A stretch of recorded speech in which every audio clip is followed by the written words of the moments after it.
Welcome to Money Secrets with Bill and Mike. I'm Bill Alexander. And I'm Mike Tove.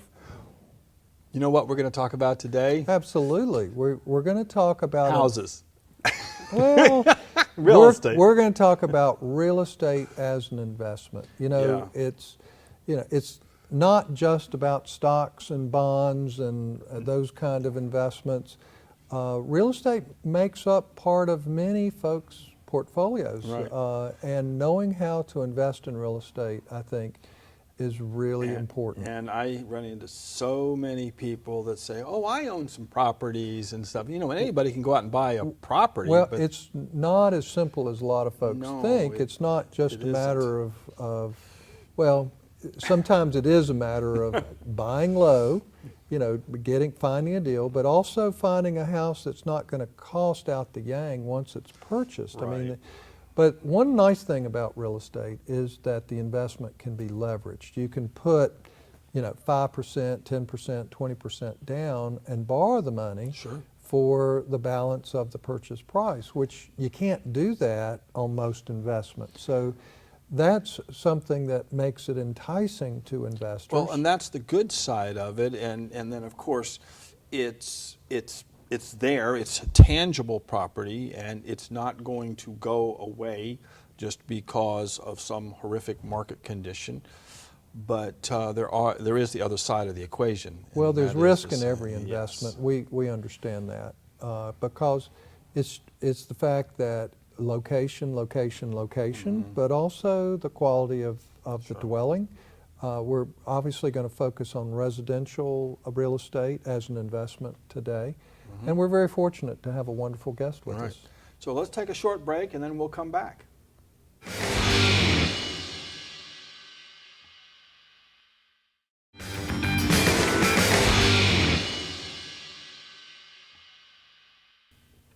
And we're back. So Bill, I'm going to introduce Debbie Henry of Henry Property Management in Cary. Well, we're really fortunate to have Debbie because she is a real expert on how to deal with real estate. And that can be a pretty complex decision-making process for folks. The folks who think they can do it by themselves tend to make mistakes. So welcome Debbie, to the show. Welcome. We're delighted to have you. I want to start off with you just telling us, I know you have some very impressive credentials. Could you just please talk to us about... I have been a residential property manager for 33 years. I am the only person in Wake County, only the third in the state of North Carolina to have earned my Master in Property Management designation. It was quite a bit of work, but I powered through it. Congratulations. Thank you. I have a lot of positions on the boards around the state, and it's just something I love, and I take professionalism in the very seriously. You've written some textbooks, haven't you? I've written some. I actually teach around the state, too. I teach property managers how to be property managers around the state. Well, having credibility means an awful lot, but I'm less interested in those credentials and more interested in how can you help our audience today understand what's going on. So, Debbie, as a property manager, I know you've seen lots and lots of mistakes that people make in buying and dealing with real estate. Absolutely. So tell us about those mistakes you've seen. Well, the first thing you have to do is you have to figure out where you want your property located. Are you looking at have it out in a rural area, or do you want it in more of a suburban or city area? Because I would think it would be easier to be located somewhere close to where you are. Yes, it would, and it would also be. You also want to be near a place where there's lots of jobs. In the Cary area, we're very fortunate. We have a lot of influx of very highly qualified families coming in who don't want to buy a home. They want to rent a home, and so they're perfect tenants for us. They move in, they stay for 2 or 3 years, and then they pack up and move out to their next location. And so we have gotten some really qualified tenants. But the biggest mistake that I have seen people make is they don't buy the right property. Well, what does that mean? Yeah, exactly. So they buy a house that is not going to attract the kind of tenant who they're trying to attract. So I say to my landlords all the time, if you wanted to rent this house, when you're buying a property, ask yourself the question, would I live here? Because if you wouldn't live here, then the person you're going to find to live there isn't going to live there. So I always tell my owners to get homes that are if they can, under 5 years of age, because as you approach that 10-year mark, things start to go wrong on properties, and so you start to have your expenses tick up. You know, HVACs and appliances and garage door openers and et cetera. But can't you factor that into the purchase price? You can if you're close to it, but if you're at 8 years and those things are still functioning, then you can't necessarily factor that in. Sometimes buying a house that's 12 years old is just as good because all those things have been replaced. So it's important to do your due diligence and check into all those things. I find a lot of folks come in and they will say, well, I've got a house, and then I've got this rental property over here, and I've got another rental property over here. And what it really boils down to is they've got 3 houses that are pretty much identical, well, 2 houses that are identical to the one that they live in, and the one they live in may or may not be something that they would want to rent out. They're just buying what's familiar. Right.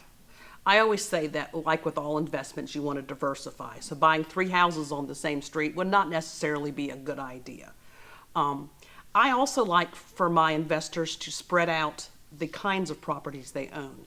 So if they have one that maybe is 1,200 square feet, maybe another one is 1,800 square feet, maybe a third is maybe 2,000 square feet, because they're attracting other kinds of families, not just one kind.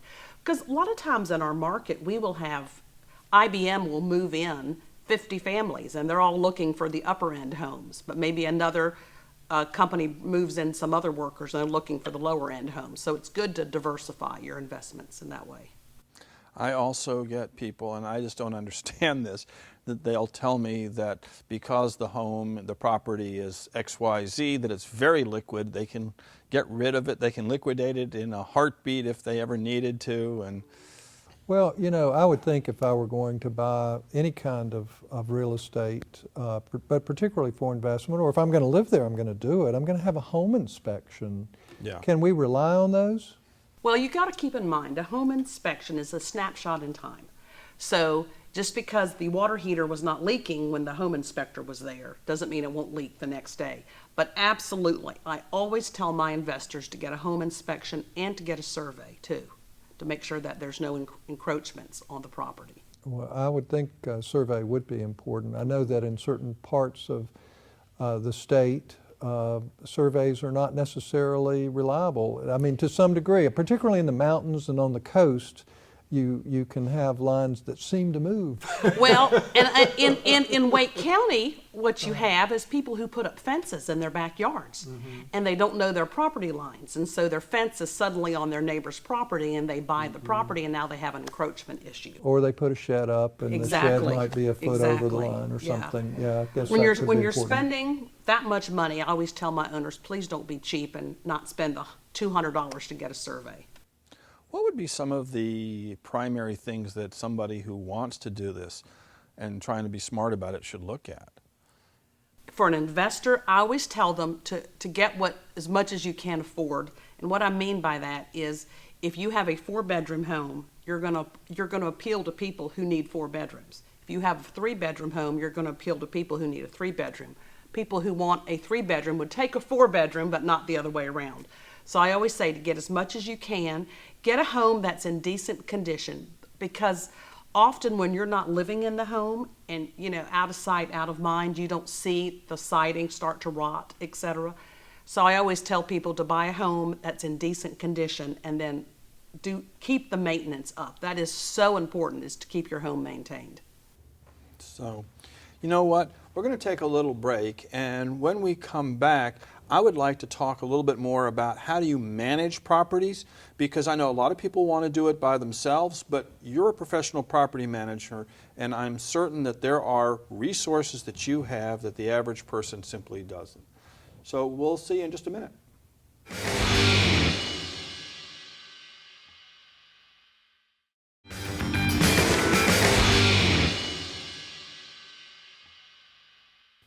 And we're back. So, Debbie, I know you're a professional property manager. There's a lot of folks that say, I can just do it on my own. Why should they use a professional property manager? Well, we have spent our lifetime learning this profession, and it's never as easy as it looks. And another reason is in the 21st century, the way tenants find properties has changed. Tenants no longer drive around and look for rent signs, and they no longer go to the News and Observer and look for houses for rent. They get on the internet. And if you don't have a website that has a high searching ability on the internet, people are not going to find you. So it's very important to have a property manager who can screen and get the top tenants. We have people who are moving here from California. Well, wait a minute. I want to go back. You said a word that I think is key to anybody that's looking at investment real estate, and that's screen. You know, from my perspective, I don't know a whole lot, but what I do know is that who you bring into your property as a tenant can either make it as a good investment or break it as a horrible investment. There are a lot of folks out there that are trying to take advantage of investment owners. So how do you properly screen those tenants? That's an excellent question, Bill. So we screen our tenants in many ways. We screen for credit score and credit report. We screen their criminal history. We screen for make sure their income is what they say it is. And we screen, most importantly, for eviction history. So if they've been evicted, they're probably not going to be the best tenant you've ever had. Right. I would think you can also ask, you know, where have they lived in the past, and to call those prior landlords up as well. But you know something, it's amazing. If somebody wants to fool you, they can. They can put their best friend's phone number down as the landlord. And so I find that the best screening tools are ones that cannot be manipulated. Okay. So credit report cannot be manipulated, criminal history cannot be manipulated, eviction history cannot be manipulated. So those are the three biggies that we go for. Well, that seems mighty important to me, and I guess it's really important for folks to understand that, I mean, just like there are lots of scams in the community, to me, at least from what I've seen, there are professional scumbags, if for lack of a better word, but folks who move in knowing they're not going to pay the rent, knowing that they're going to stretch out how long they can live in a property, and those folks tend to leave a mess. Let me tell you something. North Carolina, you don't get to stay in a property very long. We are very fortunate in North Carolina if you are a landlord,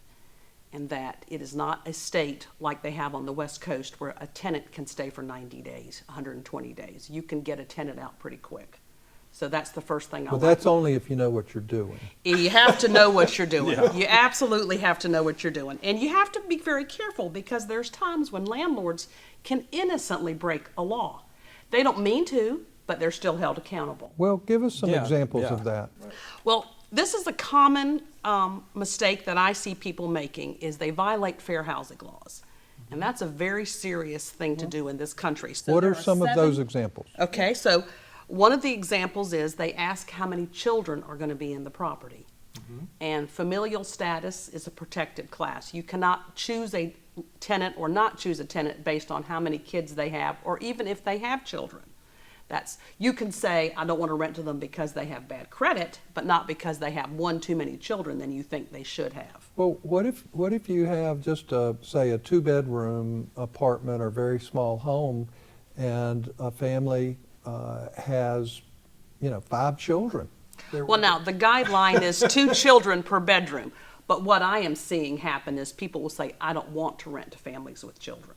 Okay. Oh, And so that's a big no-no. How about pets? yeah, I was about to ask Well, that now, pets are a choice. That's a preference, but not service animals. So you've got to be very, very careful because if they have a service animal, you cannot ask them for a fee to have or a deposit or anything like that with a service animal. That is excluded. So how does somebody verify that an animal, I mean, if you asked me, do you have a service animal? I go, yeah, sure. I mean.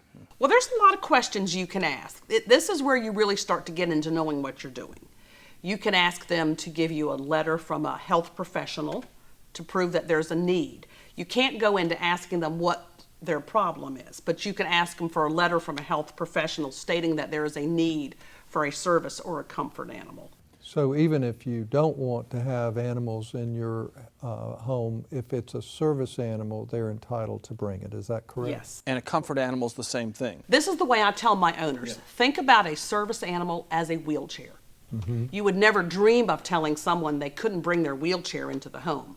So a service animal is just a method of them coping with a problem that they have. Debbie, I'm afraid we preempted you because we've only talked about 2 of the fair housing issues. What are some of the others? The others, there's 7 of them. The other one is you cannot discriminate based on religion. You cannot discriminate based on race, nationality, color, handicap status, or race. There's 7. I think I've said them all. Okay. And you know, this is where it's so easy to innocently make a mistake. And it is such a horrible thing to get into the middle of it, because if you are taken to court on a fair housing violation, or your first violation, it's $10,000. So it's not anything to play around with.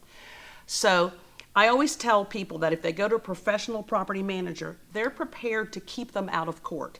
I say to my owners that my job is to keep you out of court and for me to protect your best interests. So it seems to me that there are 2 things. Number one, it's having someone that will properly screen applicants to live in your property, and secondarily make sure that there's no violations of a fair housing laws, which can really come back to haunt you. And number 3 is how to evict a tenant. If you need to evict a tenant, there's lots of rules there. Or how quickly, I would assume. Or how quickly, or how long do you have to wait before you begin the eviction process? What happens if they want to pay you partial rent? Are you allowed to accept it or not? Right. So I want to talk about a few more of these after the break, but we'll be right back.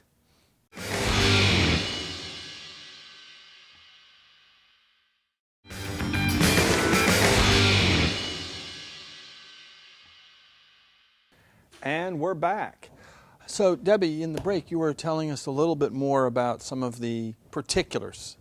Well, I know that any person who invests in property, when they let somebody to come into their house, they're going to have some kind of security deposit. I Yes. guess for a lot of folks, it's a month rent or something in that. Yeah, the amount that you can charge depends on the length of the lease. That's how that's Well, decided. tell us how that works. So, for example, if you sign a 12-month lease or longer, you can keep up to 2 months security deposit. Okay. Now, you have to keep it in a trust account, because after all, that really isn't the owner's money. It's the tenant's money that you're holding in trust for them. So it's very important to make sure you put it in a trust account. Trust account, it could just be a separate savings account, but you can't commingle it You with money cannot you're mix it spending. with your money. In our lease, it actually states which bank the money is being kept in.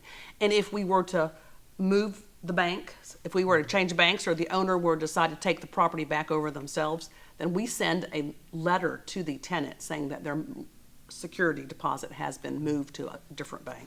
Well, Mike, it sounds to me like there's an awful lot that goes into owning real estate that a lot of folks haven't thought about before they sign the bottom line. Yes, and one of the other things that we see owners making mistakes all the time on is their repairs.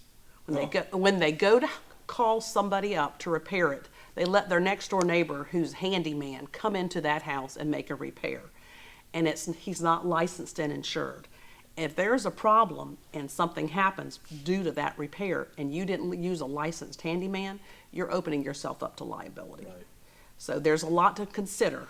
And you know, when I run into folks that are do-it-yourselfers on real estate, they basically have no infrastructure behind what they're doing whatsoever to handle repairs, to handle the financing. It's just they're just commingling everything just under their own umbrella as if it was their house and it was a vacation home. And I always tell my owners, it will always be your house, but it's a tenant's home, and you've got to make sure that you keep that in mind. So Debbie, one of the things that we want to do, if somebody wanted to get a hold of you, how do they do that? Well, they can reach me on my website at www.henrypropertymanagement.com, or they can call us at 919-859-2323. And you, on your website, I know you have a video that's kind of... I have 20 YouTube videos I've made all about things that you haven't even thought to ask somebody. You can find the answers on those YouTube videos. Sounds like a great resource. Okay. Well, remember Henry Property Management. Henry Property Management. We'll be right back. So gosh, Bill, what would be the secret from this?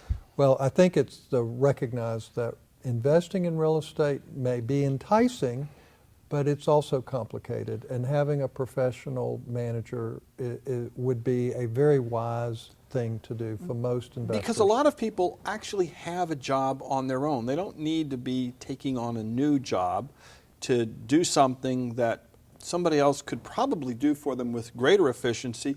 I think probably even make them more money net, because at the end of the day, they're going to know what the market is. They're going to be able to set better terms, better conditions, screen the applicant.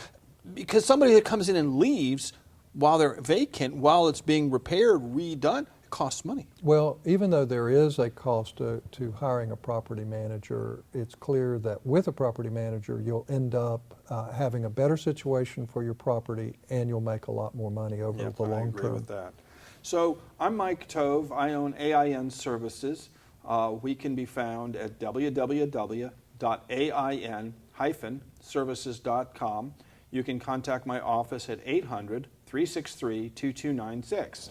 And I'm Bill Alexander with WG Alexander and Associates Attorneys, and we focus on estate planning, elder law, and asset protection.